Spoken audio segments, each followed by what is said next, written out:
Welcome to our exploration of one of history's most remarkable civilizations, ancient Egypt. In this lecture, we'll journey beyond the iconic pyramids to discover the vibrant cultural world that flourished along the banks of the Nile for over 3,000 years. We'll begin by looking at Egyptian cosmology and myths, stories of gods, creation, and cosmic order that shaped how Egyptians understood life and death. These beliefs laid the foundation for Egypt's enduring vision of the afterlife, with elaborate burial customs designed to ensure external existence. Art was another powerful expression of Egyptian culture. We'll examine the dazzling range of artistic forms, from colorful paintings and bas-reliefs adorning tomb walls to magnificent sculptures, faience, pottery, and glasswork that reveal both religious symbolism and daily life. Of course, no discussion of Egyptian culture would be complete without architecture. We'll explore monumental achievements like the Giza Necropolis, towering pyramids, and majestic temples that stood as both religious centers and political statements of power. Egypt was also deeply connected to the world beyond its borders. We'll look at the networks of trade that brought exotic materials, luxury goods, and cultural influences into the Nile Valley. Finally, we'll delve into the rich Middle Kingdom culture, where innovations like the block statue and masterpieces of Egyptian literature flourished, offering new insights into the human experience. By the end of this lecture, you'll see how the ancient Egyptians wove their beliefs, art, and architecture into a cultural tapestry that continues to captivate the world today. Let's begin our journey into the fascinating world of ancient Egyptian culture. The religion of ancient Egypt lasted for more than 3,000 years and was polytheistic, meaning there were a multitude of deities who were believed to reside within and control the forces of nature. Religious practices were deeply embedded in the lives of Egyptians as they attempted to provide for their gods and win their favor. The complexity of the religion was evident, as some deities existed in different manifestations and had multiple mythological roles. The pantheon included gods with major roles in the universe, minor deities or demons, foreign gods, and sometimes humans, including deceased pharaohs. Formal religious practices centered on the pharaoh, or ruler of Egypt, who was believed to be divine and acted as an intermediary between the people and the gods. His role was to sustain the gods so that they could maintain order in the universe, and the state spent its resources generously to build temples and provide for rituals. The pharaoh was associated with Horus, and later Amun, and seen as the son of Ra. Upon death, the pharaoh was fully deified, directly identified with Ra, and associated with Osiris, the god of death and rebirth. However, individuals could appeal directly to the gods for personal purposes through prayer or requests for magic. As the pharaoh's power declined, this personal form of practice became stronger. Popular religious practice also involved ceremonies around birth and naming. The people also invoked magic, called Heka, to make things happen using natural forces. The Egyptian universe centered on Ma'at, which had several meanings in English, including truth, justice, and order.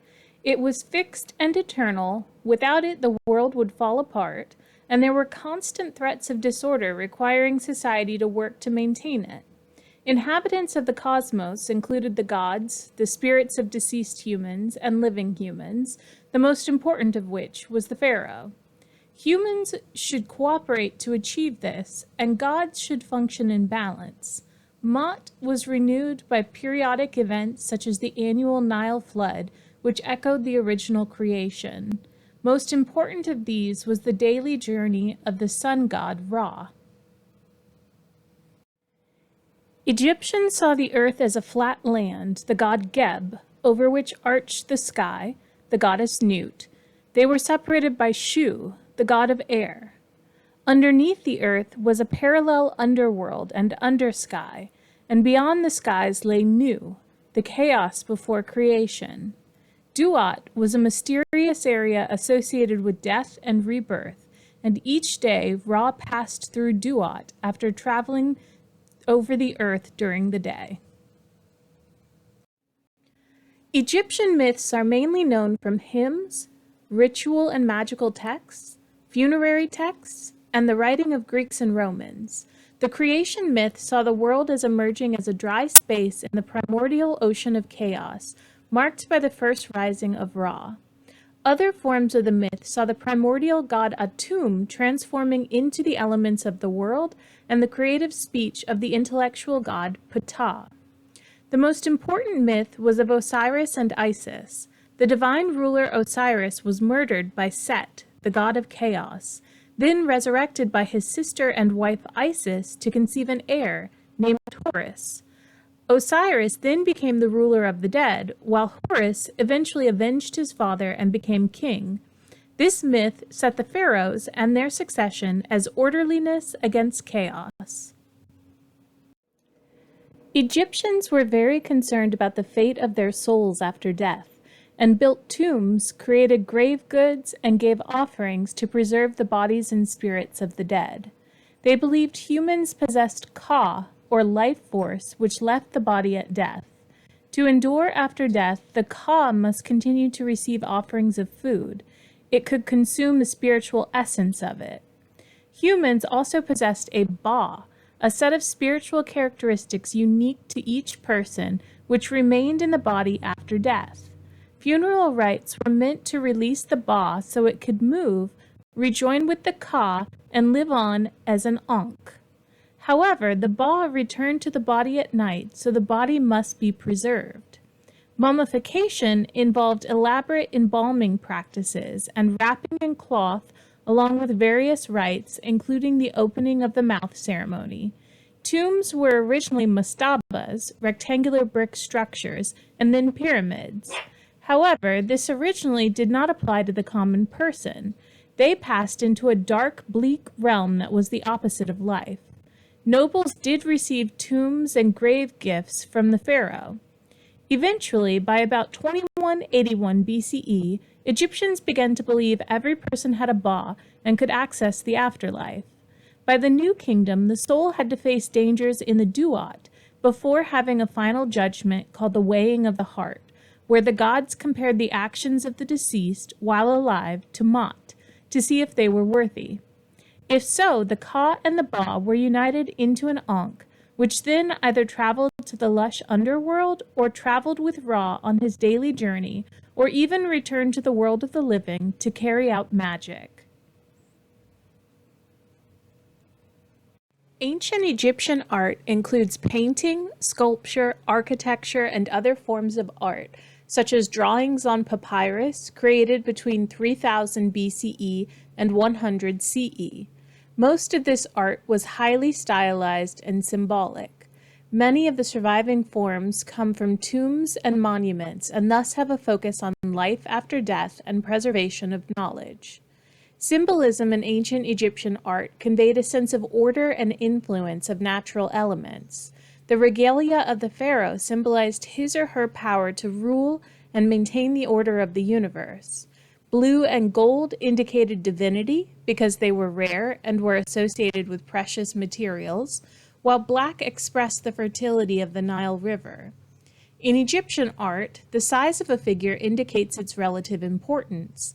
This meant gods or the pharaoh were usually bigger than other figures, followed by figures of high officials or the tomb owner. The smallest figures were servants, entertainers, animals, trees, and architectural details. Before painting a stone surface, it was whitewashed and sometimes covered with mud plaster. Pigments were made of mineral and able to stand up to strong sunlight with minimal fade. The binding medium is unknown. The paint was applied to dried plaster in a fresco a secco style. A varnish or resin was then applied as a protective coating, which along with the dry climate of Egypt, protected the painting very well. The purpose of tomb paintings was to create a pleasant afterlife for the dead person, with themes such as journeying through the afterworld or deities providing protection. The side view of the person or animal was generally shown, and paintings were often done in red, blue, green, gold, black, and yellow. Ancient Egyptians created both monumental and smaller sculptures using the technique of sunk relief. In this technique, the image is made by cutting the relief sculpture into a flat surface, set with a sunken area shaped around the image. In strong sunlight, this technique is very visible, emphasizing the outlines and forms by shadow. Figures are shown with the torso facing front, the head in side view, and the legs parted, with males sometimes darker than females. Large statues of deities, other than the pharaoh, were not common, although deities were often shown in paintings and reliefs. Colossal sculpture on the scale of the Great Sphinx of Giza was not repeated, but smaller sphinxes and animals were found in temple complexes. The most sacred cult image of a temple's god was supposedly held in the naos in small boats carved out of precious metal, but none have survived. Ka statues, which were meant to provide a resting place for the Ka part of the soul, were present in tombs as of Dynasty IV, 2680 to 2565 BCE. These were often made of wood and were called reserve heads, which were plain, hairless, and naturalistic. Early tombs had small models of slaves, animals, buildings, and objects to provide life for the deceased in the afterworld. Later, Ushabti figures were present as funerary figures to act as servants for the deceased, should he or she be called upon to do manual labor in the afterlife.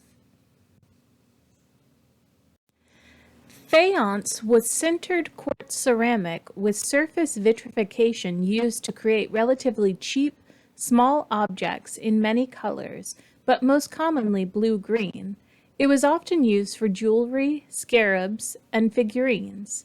Glass was originally a luxury item, but became more common and was used to make small jars of perfume and other liquids to be placed in tombs. Carvings of vases, amulets, and images of deities and animals were made of steatite. Pottery was sometimes covered with enamel, particularly in the color blue. In tombs, pottery was used to represent organs of the body removed during embalming, or to create cones about 10 inches tall, engraved with legends of the deceased. Papyrus is very delicate and was used for writing and painting. It has only survived for long periods when buried in tombs. Every aspect of Egyptian life is found recorded on papyrus, from literary to administrative documents.